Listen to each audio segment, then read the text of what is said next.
Good morning everybody.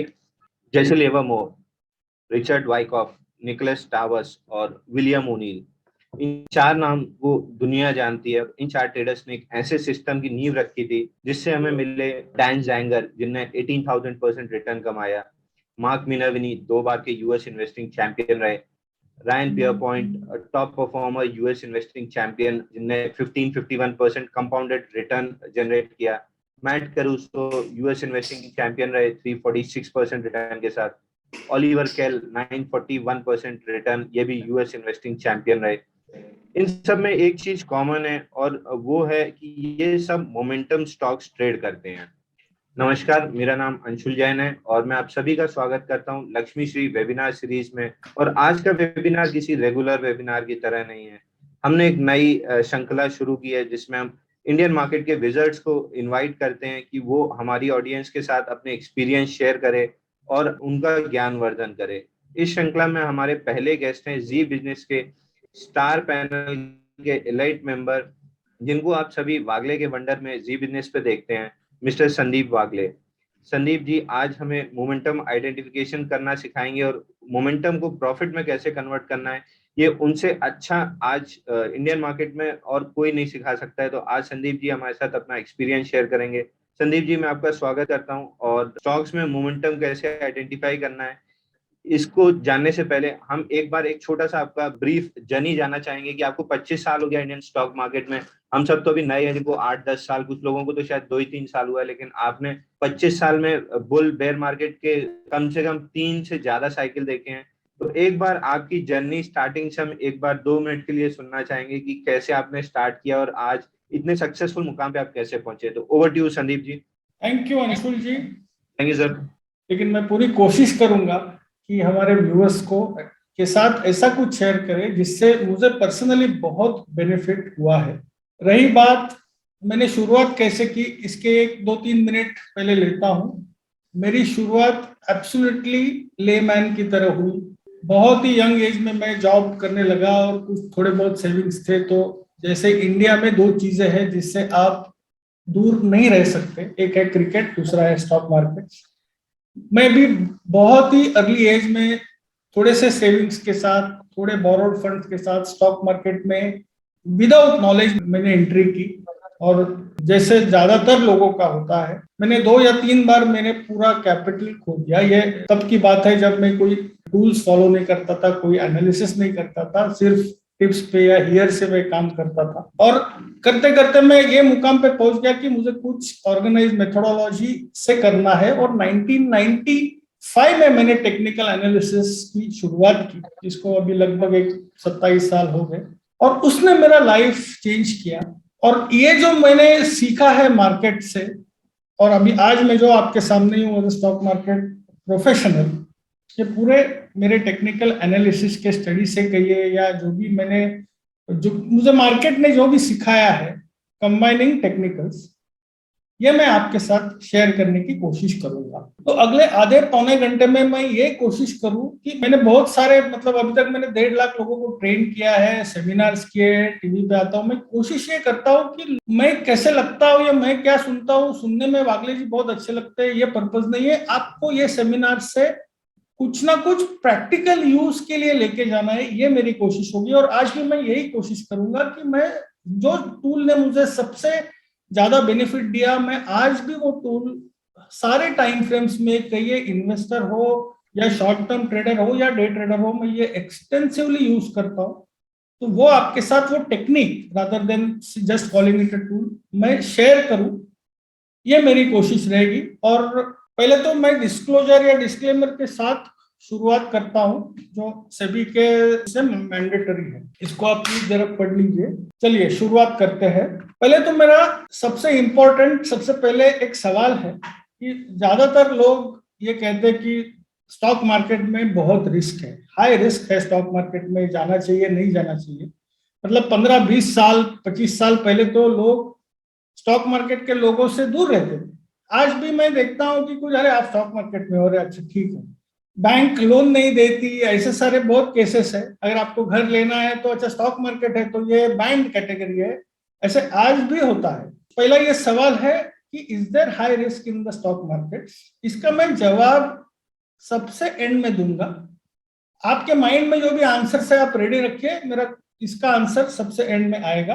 अभी ये जो लिमिटेड सोर्सेस ऑफ इन्वेस्टमेंट है, fix deposit, PPF, RBI bonds, इसका रिटर्न्स आप देखिए जो पिछले 10, 12, 15 सालों से एवरेज रिटर्न्स है। एफडी के करंट रिटर्न्स 5 से 6% है, लिक्विडिटी अच्छी है, इसके लिए अभी भी कुछ लोग एफडी प्रिफर करते हैं, रिस्क कम है। पीपीएफ, आरबीआई बॉन्ड्स 7 से 8% रिटर्न है, लिक्विडिटी कम है, एक बार आपने पैसे डाल दिए तो 3-5 साल के लिए लॉक होते हैं, रिस्क भी इसमें कम है। गोल्ड का 7 से 8 या मे भी 9% का रिटर्न है, लिक्विडिटी अच्छी है, रिस्क भी कम है, गोल्ड ऐसे बहुत ज्यादा गिरने वालों में से नहीं है। रियल एस्टेट थोड़ा सा डिफिकल्ट है, मेजर नहीं कर सकते। मैंने ऐसे लोगों को 20-25 साल पहले 8-10 लाख की प्रॉपर्टी ली जो कुछ करोड़ों में बिकी, ऐसे देखा है। मैं जो सोसाइटी में रहता हूँ 2015-16 में जो फ्लैट 5.5 करोड़ का था आज 4 करोड़ के आसपास है, 4-4.5 करोड़ के आसपास है। तो मिक्स्ड ये है, मेजरेबल नहीं है। सबसे बेस्ट इक्विटी, या मैं म्यूचुअल फंड की बात कर रहा हूँ, इक्विटी म्यूचुअल फंड जो 12 से 13%, maybe on higher side 15-16% आपको CAGR बेसिस पे मिलेंगे। इसमें लिक्विडिटी बहुत हाई है, आज बेचो कल परसों में पैसा आ सकता है। रिस्क हाई या मॉडरेट है, अभी इक्विटी में तो रिस्क होती है। जैसे मैंने कहा मेरी टेक्निकल एनालिसिस की शुरुआत 1995 में हुई, और मैं ये कोशिश करूंगा कि जो भी नॉलेज मैंने गेन किया है पिछले लगभग 25-30 सालों में वो मैं आपके साथ शेयर करूं। Long term success of an investor as an investor और a trader is a combination of 3 M's। अब ये जो 3 M's है इसको मैं पहले डिफाइन करता हूं, ये आपके पास होने जरूरी है।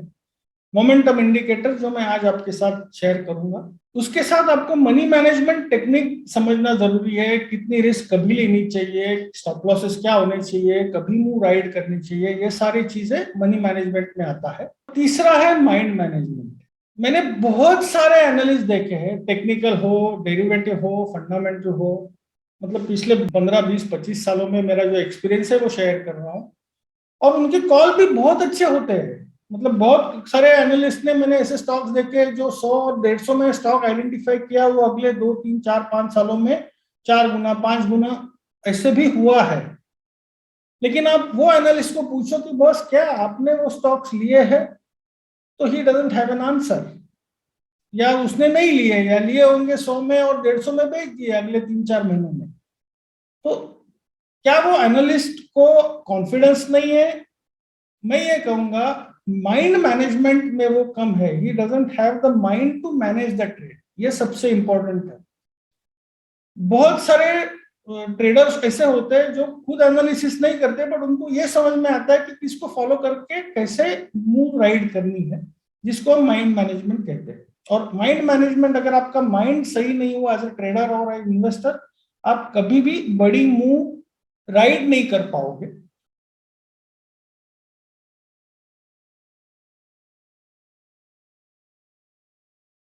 मोमेंटम इंडिकेटर मैं आपको एक इजी एग्जांपल देता हूं। आपने एक एयरक्राफ्ट जैसे प्लेन जो जिसमें हम ट्रैवल करते हैं अलग अलग सिटीज या कंट्रीज में, वो टेक ऑफ कैसे करता है? वो रनवे पे जाता है और फिर स्लोली ऊपर जाके टेक ऑफ करता है। और I am comparing that to a rocket जो आपको स्क्रीन पे दिख रहा है, वो सीधे ऊपर चलता है। तो मोमेंटम इंडिकेटर रॉकेट जैसा है। अगर वो पैरामीटर्स आपको मिले तो वहां से या उसके अगले whatever time frame we are discussing, one way stock चलना चाहिए। ये जो मोमेंटम इंडिकेटर्स हम आज बात करने वाले हैं, ये मैं एयरप्लेन और रॉकेट में डिफरेंशिएट करता हूं, और ये जो टूल्स है ये बहुत पावरफुल है। हाँ, अभी ये इंपॉर्टेंट है।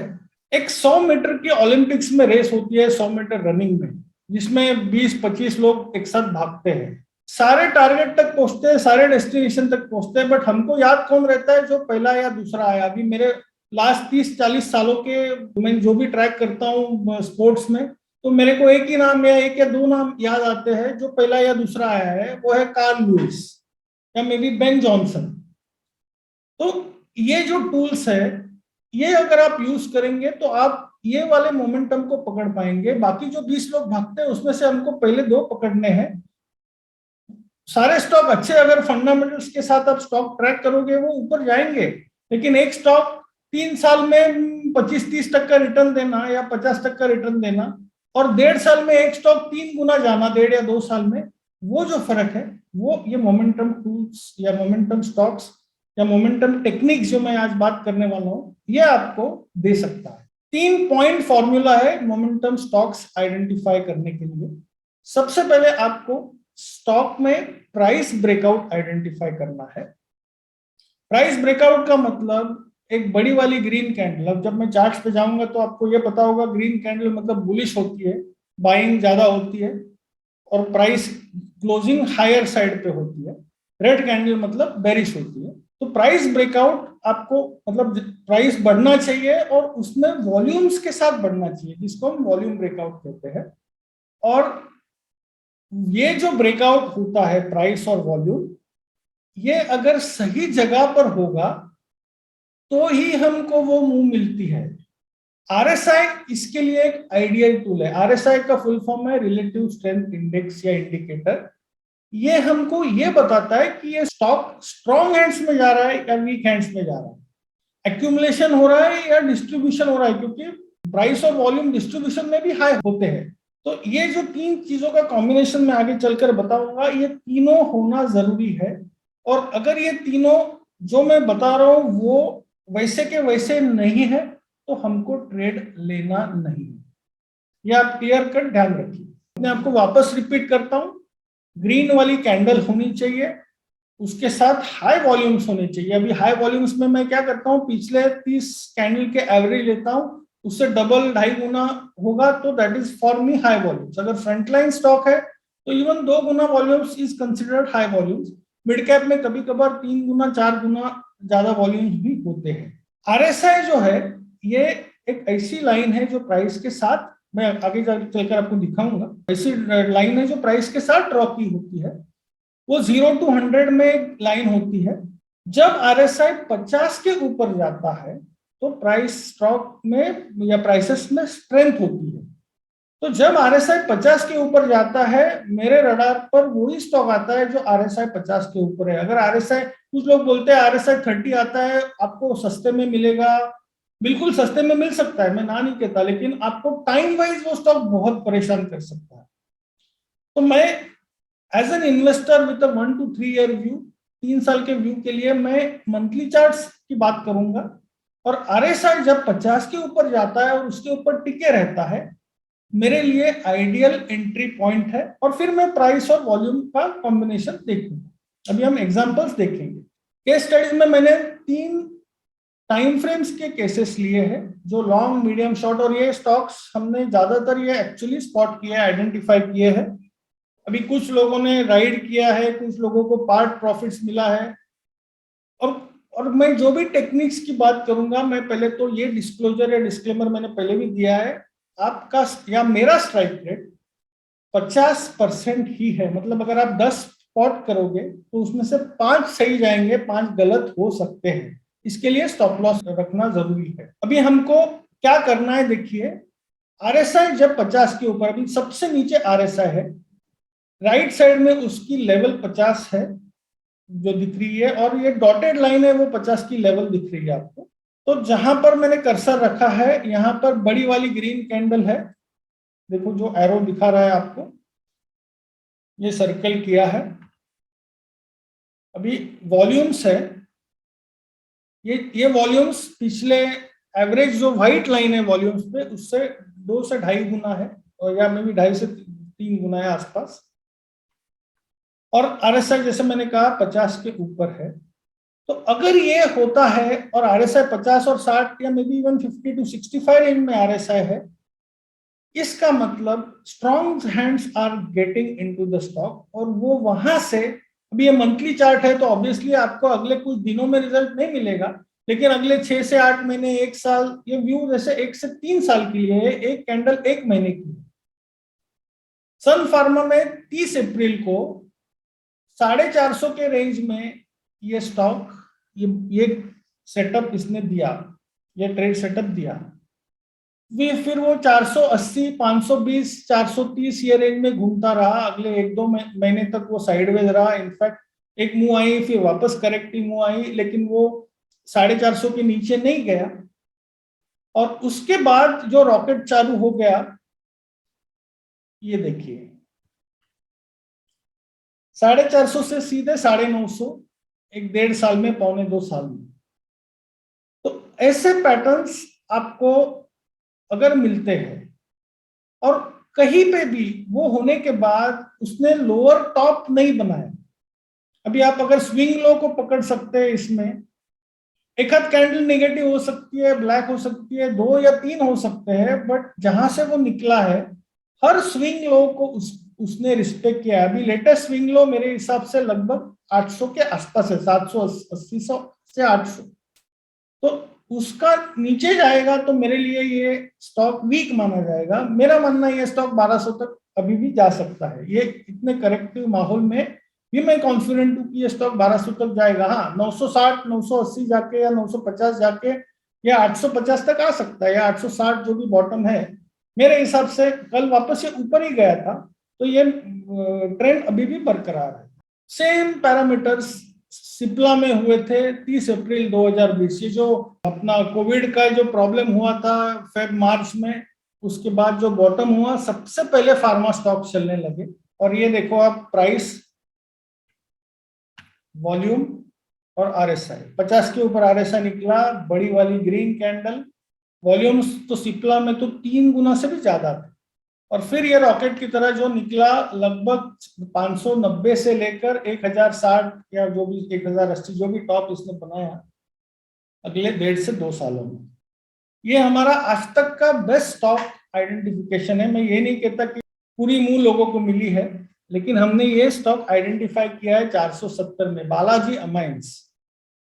और ये स्टॉक नीचे गया ही नहीं। जब मार्च अप्रैल में ये स्टॉक ये हुआ, वो नीचे गया ही नहीं। जब कोविड में जो करेक्शन आया, आप चार्ट में देखिए, जून में 470 में इसने ये तीनों कंडीशन सेटिस्फाई की थी। पहले भी इसमें ग्रीन कैंडल थे, बट वॉल्यूम्स डबल नहीं थे, या आरएसआई 50 के नीचे था। जहां मैंने सर्कल किया है, आरएसआई 50 से उबर कर आया, वॉल्यूम्स और प्राइस ब्रेकआउट आया जो 470, 480, 500 है। और ये स्टॉक अगले 2 सालों में 5400 या समथिंग लाइक दैट, मतलब 10 गुना ऊपर गया है। अभी कुछ लोगों को डबल में मिला, 3 गुना, 4 गुना कुछ लोगों ने होल्ड किया है। ये मूव की पोटेंशियल ये पैटर्न में है। अभी क्योंकि ये मिड कैप है, ऑब्वियसली अगर आप मिड कैप सही मायने में स्पॉट करो तो उसका पोटेंशियल फ्रंटलाइन से ज्यादा होता है। वैसे रिस्क भी मिड कैप में ज्यादा होती है। अगर आप रॉन्ग लेवल पे एंट्री करो तो रिस्क भी ज्यादा होती है, बट सही तीनों ये पैरामीटर्स यूज करेंगे तो आपका, गलत भी होंगे तो आपका रिस्क लिमिटेड हो जाएगा। मतलब आरएसआई अगर वापस 50 के ऊपर से नीचे चला गया और क्लोज हुआ, तो आपको वो स्टॉक में से निकल जाना है, जिसको हम स्टॉप लॉस कहते हैं। और वो प्राइस ने वो करंट जो 50 के नीचे का कैंडल का लो को ब्रेक डाउन किया, तो उसमें से निकल जाना है। अडानी पोर्ट 27 नवंबर 2020, प्राइस, वॉल्यूम, आरएसआई, ये तीनों का ब्रेकआउट।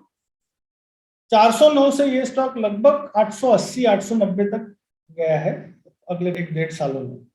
अपोलो हॉस्पिटल सितंबर 2020, लगभग 1780, सेम प्राइस, देखिए वॉल्यूम, आरएसआई। आरएसआई 60, 62, 63, 65 तक भी होगा, चलेगा। आरएसआई अगर 80 के ऊपर जाता है तो वो स्टॉक हमको अवॉइड करना है, क्योंकि वो ओवर बॉट हो सकता है और आप उसमें ट्रैप हो सकते हैं। या फिर 80 के ऊपर अगर आरएसआई है और वापस वो अगले कुछ हफ्तों महीनों में 55-60 के रेंज में आता है और वहां पर थोड़ा बाइंग दिखता है, तभी ले सकते हैं। ये स्टॉक लगभग 1800 से 3300 तक गया है। दीपक नाइट्राइट, अभी मैं वीकली चार्ट्स की बात करूंगा। ये वीकली चार्ट्स में आया है 8 मई को 531 पे। ये स्टॉक अगले 2 से 3 महीनों में 30 से 40% की मूव दिया और 2 सालों में 4 गुना बढ़ा है। आप देखिए 531 से ये स्टॉक 2200 गया है और अभी भी इसमें कोई भी रिवर्सल के साइन नहीं है। हर बार वो हायर टॉप, हायर बॉटम या स्विंग लो को मेंटेन करता है। अभी ये रिसेंटली अप्रैल मंथ में अभी ये डेली चार्ट है, तो इसमें आपको ट्रेडिंग वाइज में मिल सकते हैं। जैसे कि अगर मंथली चार्ट पे आप आइडेंटिफाई करते हो, कम से कम 1-1.5 साल का आपका व्यू होना चाहिए। वीकली चार्ट के बेसिस पे अगर आप आइडेंटिफाई करते हो, कम से कम 5 से 6 महीने या 8 महीने का व्यू होना चाहिए, तो आपको अच्छी मूव मिलती है। वही डेली चार्ट पे अगर आप आइडेंटिफाई करते हो तो 3 से 4 हफ्तों में या 4 से 6 हफ्तों में आपको अच्छी मूव मिल सकती है। एमआरपीएल में 49 पे 5 अप्रैल को प्राइस, वॉल्यूम और आरएसआई का ब्रेकआउट हमको मिला, और ये 50 या 49 से ये स्टॉक प्रैक्टिकली 85 तक गया। 80-85% का मूव आपको 1 महीने के अंदर मिला है या 1.5 महीने के अंदर मिला है, और अभी भी मुझे लगता है और भी अपसाइड है।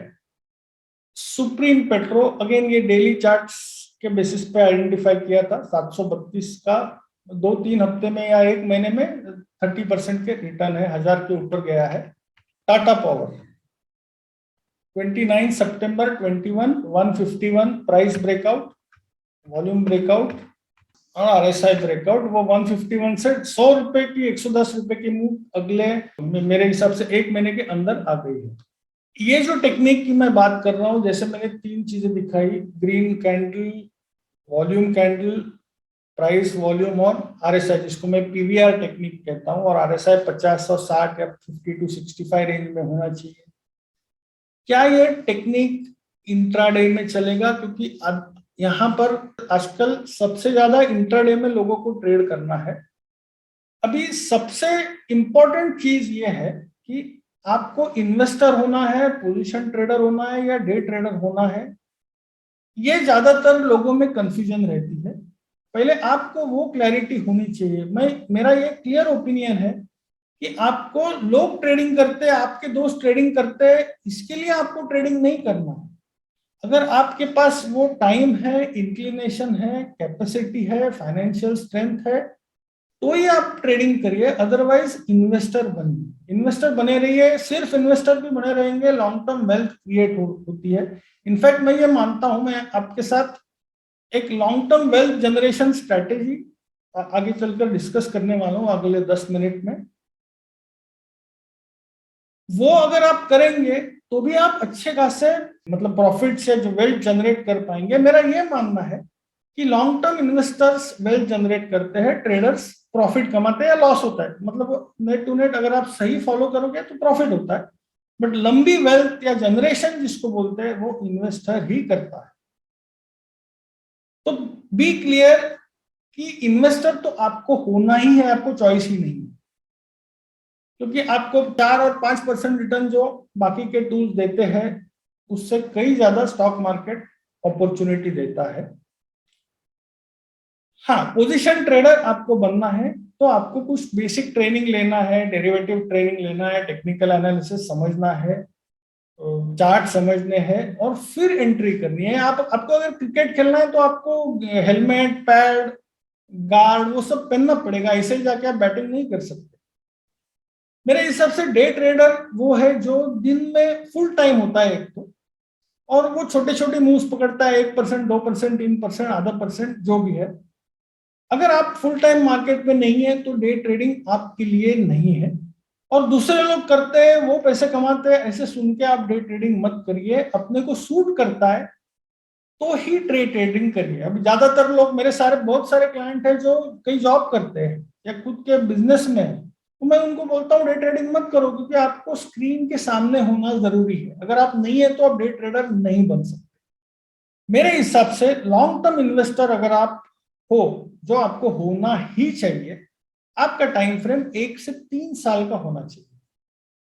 1 से 3 साल में आपको स्टॉक्स डबल या 2.5 गुना, 3 गुना, 4 गुना भी मिल सकते हैं। हाँ, कुछ स्टॉक्स गलत भी होंगे तो उसमें लॉस होगा, 20-30% की रिस्क होगी, और 80-100% की अगर रिटर्न होता है तो नेट टू नेट आप 30% प्लस कमाएंगे। वो बहुत अच्छा रिटर्न है।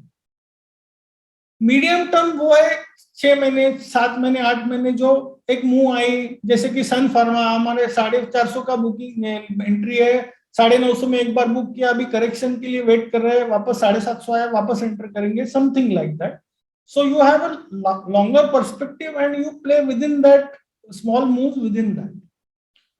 शॉर्ट टर्म ट्रेडर जो मैंने डेली चार्ट के बेसिस पे दिखाया था, 1 से 3 महीने में भी 4 महीने में आपको 30-40% वाले रिटर्न वाले स्टॉक्स मिल सकते हैं। जैसे कि MRPL है, ऑलरेडी वो 80% रिटर्न देके गया है 1.5 महीने में, समथिंग लाइक दैट। अगर आप लॉन्ग टर्म इन्वेस्टर है, आपको मंथली और वीकली चार्ट यूज करने चाहिए। अगर आप मीडियम टर्म इन्वेस्टर है तो आप वीकली पहले होना चाहिए फोकस और फिर मंथली। अगर आप शॉर्ट टर्म इन्वेस्टर है तो वीकली डेली या डेली वीकली आपको यूज करना है, मंथली देखने की जरूरत नहीं है।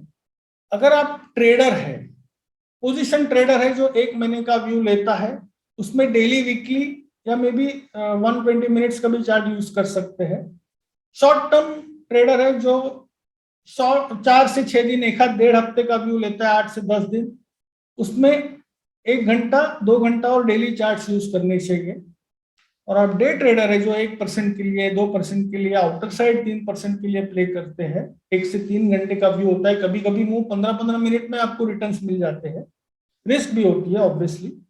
तो 30 मिनट, 60 मिनट्स और डेली ये चार्ट्स हम यूज करते हैं।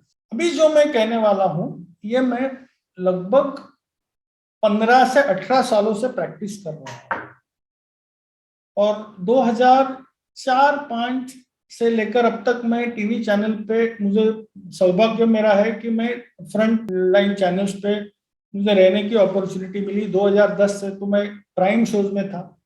तो जब मैं चैनल पे बैठा रहता हूँ, शोज में होता हूँ, तो मेरे को ऑटोमेटिक मेरे कान पे सुनने को मिलता है कि फंडामेंटल एनालिस्ट क्या कहते हैं। मेरे को कहीं जाके ढूंढना नहीं पड़ता है। तो कोई एनालिस्ट आता है, ये स्टॉक बोलता है, तो इमीडिएटली मेरे सामने चार्ट होता है।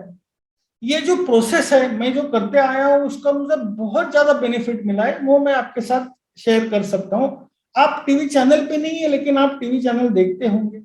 टीवी चैनल नहीं है तो आप ब्रोकर के वेबसाइट पे जाइए, FII के वेबसाइट पे जाइए, उनके रिपोर्ट्स आते हैं वो ढूंढिए, सारे आजकल नेट पे अवेलेबल है। पहले मैं प्रोसेस समझाता हूँ।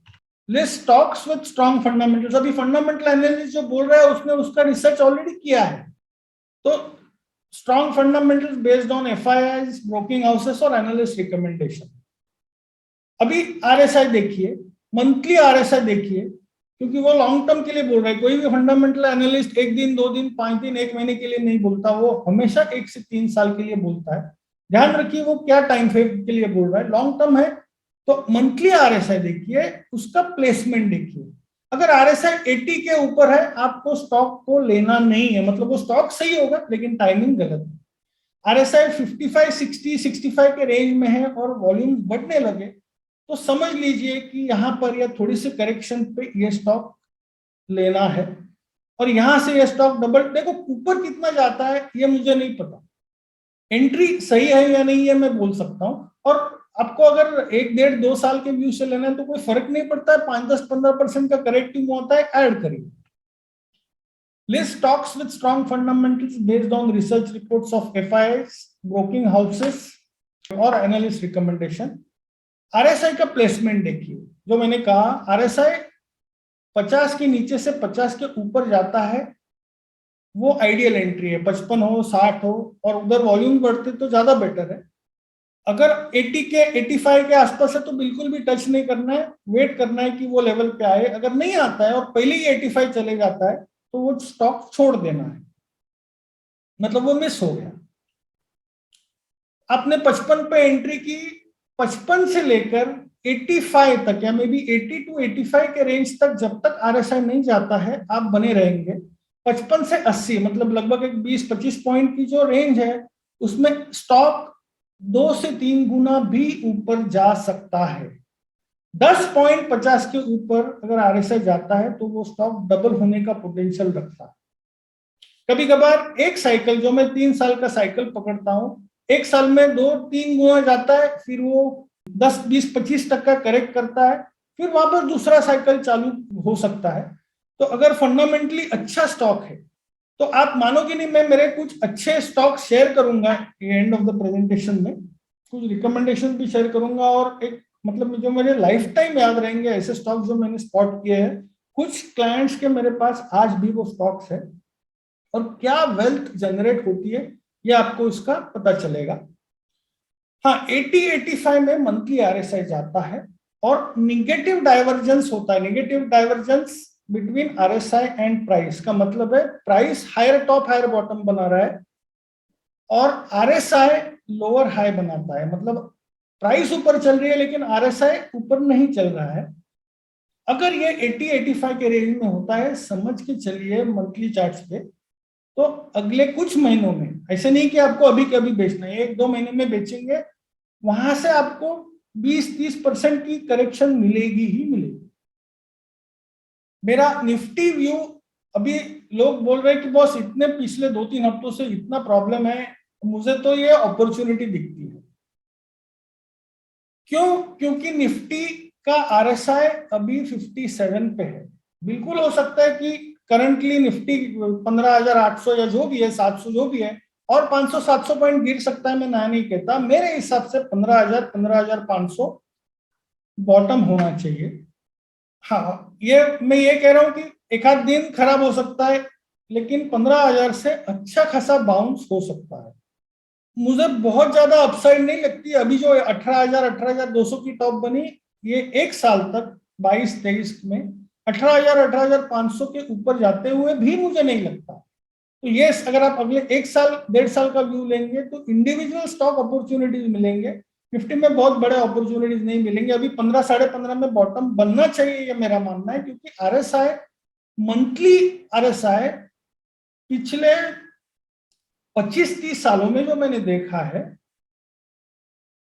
2 या 3 बार आरएसआई 50 के नीचे गया है, जो मैं मानता हूं 1992 जो हर्षद मेहता का वो हुआ था, तभी बहुत गिरा था, और दूसरा 2000 और 2008, और तभी भी एक बार कुछ 20-25% की गिरावट आई थी, एक बार कुछ 40% की गिरावट आई थी, लेकिन उधर आपको स्टॉक्स मिलते ही नहीं है। आप वो तभी माइंडसेट में ही नहीं होते कि आप बाय करें।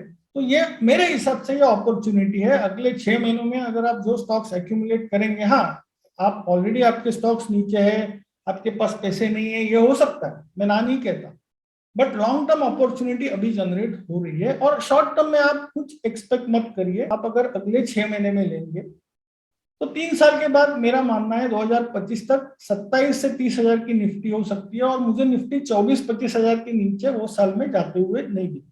उससे ज्यादा मुझे ये अपॉर्चुनिटी का यूज कैसे करना है, अगर निफ्टी 3 साल में डबल हो सकती है, 3-3.5 साल में, तो इंडिविजुअल स्टॉक्स आपको 3 गुना 4 गुना 5 गुना वाले मिल सकते हैं।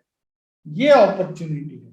या आप एंट्री करेंगे, 6 महीने में स्टॉक डबल हो गया, 1.5-2 गुना हो गया, वो फॉर्मूला यूज करिए। 85 आरएसआई जाता है और निगेटिव डाइवर्जेंस दिखता है आपको प्राइस और आरएसआई में, तो बुक करिए investment stocks which could out perform over the next 1 to 3 years। जो अपॉर्चुनिटी की मैंने बात की है, कुछ स्टॉक्स मैंने लिस्ट किए हैं। मेरा ये डिस्क्लोजर है कि इसमें से कुछ स्टॉक्स मेरे पास लोअर लेवल पे है, कुछ स्टॉक्स मैं एक्यूमुलेट करूंगा।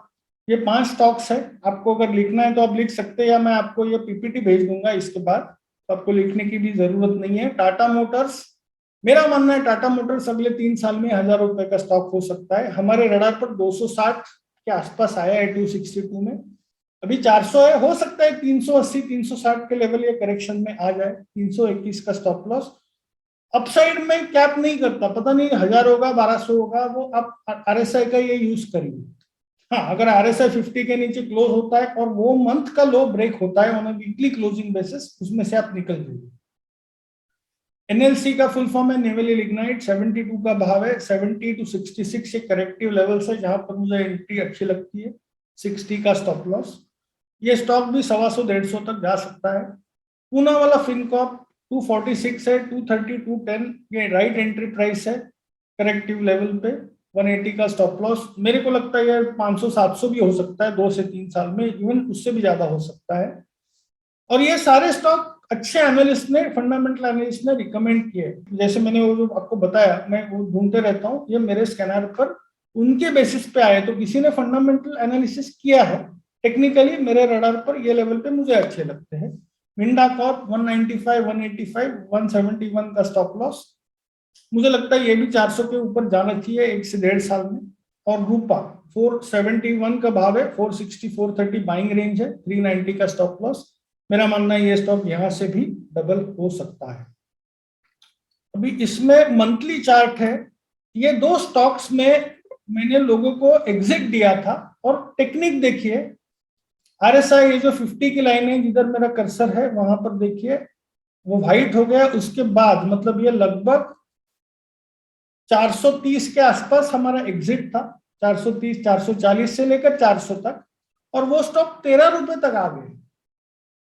मतलब आप ऑन द डाउन साइड, अगर आपने ये स्टॉक जो भी लेवल पे लिया है, लेकिन आप आरएसआई 50 जब ब्रेक होता है ऑन द डाउन साइड निकले नहीं, तो मतलब इतना पैसा आपका बच सकता है। दूसरा है यस बैंक। अभी निगेटिव डाइवर्जेंस जो मैं बता रहा था, अभी यहां पर देखिए आरएसआई का टॉप देखिए, प्राइस का टॉप देखिए, इसका अगला जो स्विंग है प्राइस में ऊपर था, लेकिन आरएसआई का टॉप मंथली में नीचे था। 1, 2 और 3 प्राइस के टॉप बने। नॉर्मली 3 बार अगर डाइवर्जेंस होता है तो उसके बाद फॉल होने के चांसेस है।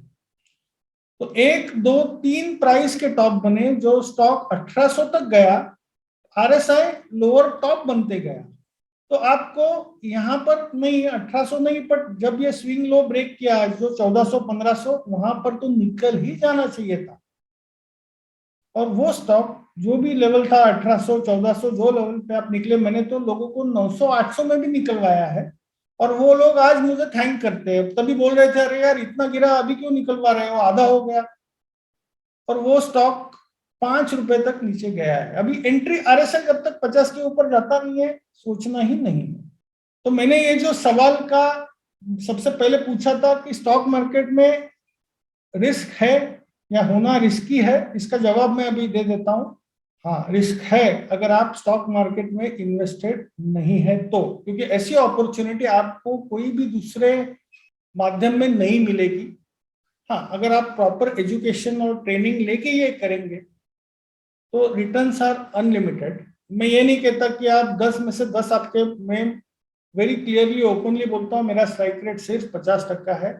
50 से 60% का अगर कोई भी एनालिस्ट का स्ट्राइक रेट होता है तो वो बहुत अच्छा पैसा कमाता है, मनी मैनेजमेंट अगर आप वो सही करें तो। और जो बोलता है मेरा स्ट्राइक रेट 80 या 90% है, मेरे हिसाब से इसका इतना स्ट्राइक रेट, इतना अच्छा स्ट्राइक रेट किसी का नहीं हो सकता, या तो फिर वो रिस्क इनफ नहीं ले रहा है। Wish you all lots of success in the stock market, and special thanks to Anshul ji for organising this seminar. Thank you very much sir, thank you very much. बहुत इंफॉर्मेटिव सेशन रहा, और RSI के ऊपर बहुत समय से ये चीज रिक्वेस्ट हमारे पास आ रही थी कि हम आरएसआई जो है उसके ऊपर कुछ ना कुछ बात करें, कुछ ट्रेडिंग की डिटेल्स दें। तो आज आरएसआई के ऊपर बहुत सारी जानकारी मिली है हम लोगों को। आरएसआई के ऊपर ये क्वेश्चन है सर कि आरएसआई, जैसे लोग बोलते हैं कि आरएसआई 20 के नीचे ओवरसोल्ड होता है, तो क्यों ना 20 के नीचे जब जाए तब हम स्टॉक्स को एक्यूमुलेट करें ओवरसोल्ड कंडीशंस में। क्वेश्चन अच्छा है। आपको चीज सस्ती मिलेगी, मैं ना नहीं कहता, लेकिन टाइम वाइज आपको वो किल करेगी। मतलब वो 3 साल तक वो रेंज में पड़ी रहेगी। देखो, आपको इंपॉर्टेंट क्या है, आपके रिटर्न्स कितने फास्ट जनरेट हो, ये इंपॉर्टेंट है। आप आपने एक 100 रुपए का स्टॉक लिया क्योंकि आरएसआई 20 या 30 के अंदर है, जहां पर वहां से और नीचे क्या जाएगा ये सोच के, बिल्कुल वो 100 से 80 नहीं ब्रेक करेगा, 100 और 90 के बीच में उसने 3 साल निकाल दिए, क्या मतलब हुआ उसका। लेकिन जब आरएसआई 50 के ऊपर टूटता है या निकलता है तो वो 150 160, आप 50 रुपए महंगा ले रहे हैं, लेकिन वो 150 160 से वो स्टॉक 400 जाने की पोटेंशियल रखता है। वो मोमेंटम है। तो मैं तो ये मानता हूं कि मेरे को मोमेंटम पकड़ना है। हमारे पास लिमिटेड कैपिटल है, लिमिटेड टाइम है। ये नहीं हो सकता है कि हम 15 साल, ये बोलने के लिए आसान है, लेकिन जब हम स्टॉक लेते हैं और वो हिलता ही नहीं और दूसरा स्टॉक चलता है तो क्या होता है आप सबको मालूम है, राइट। हम इम्पेशेंट होने लगते हैं एक ही हफ्ते में कि ये तो चल नहीं रहा, चल नहीं रहा। लेते समय हर कोई बात करता है कि ये लॉन्ग टर्म के लिए है, बट देखिए बातों से हर कोई लॉन्ग टर्म इन्वेस्टर है, बट दिमाग से हर कोई एक स्विंग या मोमेंटम ट्रेडर है, उसको फटाफट मोमेंटम चाहिए होता है। तो सर, इस पे एक क्वेश्चन और आया है कि ये 1334 मूविंग एवरेज की जो आपने बात की थी, 13 हैज टू बी अबाउट 34 जब भी हम बाई कर रहे हैं, या इसमें कहीं लीवे दे सकते हैं? देखिए, टिपिकली ऐसे होता है कि जब 1334 को कट करता है नीचे से ऊपर तो बाय जनरेट होता है। वो मैक्सिमम मोमेंटम पॉइंट है। तो उसके अभी डेली चार्ट में है तो अगले कुछ 2-3-4 दिनों में करेक्टिव मूव तो आ सकती है, आपको करेक्शन में बाय करना है। मंथली में है तो अगले 2-3 कैंडल करेक्शन हो सकते हैं, बट ज्यादा करेक्ट नहीं होगा। और अगर ज्यादा करेक्ट होता है इसका मतलब वो फेल हो रहा है। वो 13 नीचे से ऊपर जाएगा फिर वापस नीचे कट करेगा तो आपको निकल जाना, मोमेंटम लॉस हो गया वैसे। बट 1334 मैक्सिमम इम्पैक्ट पॉइंट होता है और वहां से उसके बाद एक डायनामिक मूव ज्यादातर आती है अगले कुछ कैंडल्स में। सर जैसे एक क्वेश्चन आया कि करंट मार्केट में स्विंग ट्रेडिंग कैसे करें, तो एक जनरली मार्केट की कंडीशंस होती हैं कि इस कंडीशन में हमें इस तरीके की ट्रेड्स करनी है। तो आई एम श्योर आपको भी ऐसा लग रहा होगा कि करंट मार्केट सिचुएशंस में स्विंग ट्रेडिंग थोड़ा सा डिफिकल्ट है। जब करेक्शन पूरा होकर हम वापस से थोड़ा सा अप ट्रेंड में आएंगे तब स्विंग ट्रेडिंग करना आसान होगा। तो करंट मार्केट सिचुएशंस में अगर स्विंग ट्रेडिंग नहीं कर रहे हैं तो किस तरह की ट्रेडिंग करनी चाहिए या सिट आउट रहना चाहिए? ये माहौल में जब हम इतनी गिरावट देख चुके हैं, अगर हम स्विंग ट्रेडिंग कहने के लिए तो बहुत सिंपल है बट प्रैक्टिकली करना बहुत मुश्किल है। ये माहौल में आपको अगर लॉन्ग टर्म व्यू है तो ही एंटर करना चाहिए, क्योंकि शॉर्ट टर्म में जो मोमेंटम है या वोलेटिलिटी है ज्यादातर, और जो न्यूज बेस्ड वोलेटिलिटी आ रही है यूक्रेन रशिया, वो हैंडल करना बहुत डिफिकल्ट है, क्योंकि गैप अप गैप डाउन होता है। गैप डाउन इसके लिए होता है क्योंकि कुछ निगेटिव न्यूज आती है, रशिया ने न्यूक्लियर बॉम्ब यूज किया, ये किया वो किया, लेकिन अगले दिन मार्केट गैप से ऊपर भी खुलता है। वो क्यों होता है? क्योंकि वही लोग जो ऊपर में बेचते हैं, थोड़ी सी न्यूज अच्छी हो गई वही बाय करते हैं। तो ये हैंडल करना नॉर्मल ट्रेडर के या नए ट्रेडर के बस की बात नहीं है। तो मैं रिकमेंड करूंगा ऐसे माहौल में जब वोलेटिलिटी बहुत ज्यादा हो तो अवॉइड करें। वोलेटिलिटी नॉर्मल होगी, आरएसआई 50 के ऊपर टर्न होगा। अभी आरएसआई का स्लोप डाउन है मंथली में, उसी को आप वीकली में आरएसआई देखिए, डेली में आरएसआई देखिए, आरएसआई स्लोप ऊपर टर्न होने दीजिए, उसको 1-2-3 कैंडल में मेंटेन करिए, मतलब में ऊपर का स्लोप बने रहता है, 13 को ऊपर में कट कर दीजिए तो समझिए कि अभी मोमेंटम अच्छा है, पॉजिटिव व्यू आने वाला है, फिर ट्रेडिंग करिए। शॉर्ट टर्म ट्रेडिंग ये माहौल में मैं थोड़ा ज्यादा रिस्की समझता हूँ। और सर एक लास्ट क्वेश्चन है स्टॉप लॉसेस के ऊपर, कि स्टॉप लॉसेस क्लोजिंग बेसिस पे लगाना हो, चाहे वो डेली वीकली मंथली हो, या इंट्राडे में, मतलब ड्यूरिंग द मार्केट भी लेवल कट रहा है तो हम एग्जिट कर सकते हैं? इंट्राडे अगर आप ट्रेड कर रहे हैं या 1 से 2 दिनों के लिए जिसको BTST कहते हैं, या शॉर्ट टर्म एकदम 3 से 4 दिन, तो आपके पास चॉइस नहीं है, आपको इंट्राडे बेसिस पे लाइव मार्केट में ही रखने पड़ेंगे। कभी कभार वो ट्रिगर होके फिर मुंह आती है, ऐसा होता है, ये पेन होता है।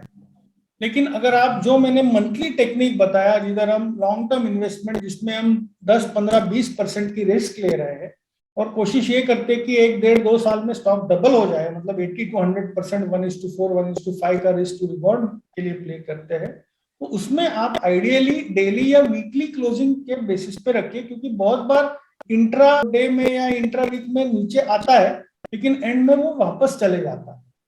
तो अगर आप 10-15% की रिस्क ले रहे हैं तो उसमें और 5-10% ज्यादा जाएंगे, लेकिन आप स्टॉप आउट नहीं होंगे। Right sir, thank you very much stocks identify करने का हमको तरीका बताने के लिए। क्योंकि अगर शॉर्ट टर्म में पैसा बनाना है, आपको अल्फा जनरेट करना है, तो आपको मोमेंटम स्टॉक्स ही प्ले करने पड़ेंगे, तभी आप मार्केट के अगेंस्ट अल्फा जनरेट कर पाएंगे।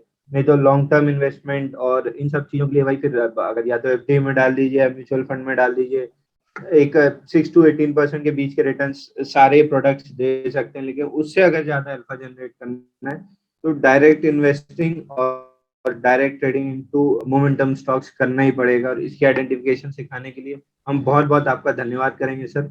आज का सेशन हम इसी के साथ क्लोज करेंगे। Thank you very much. Thank you.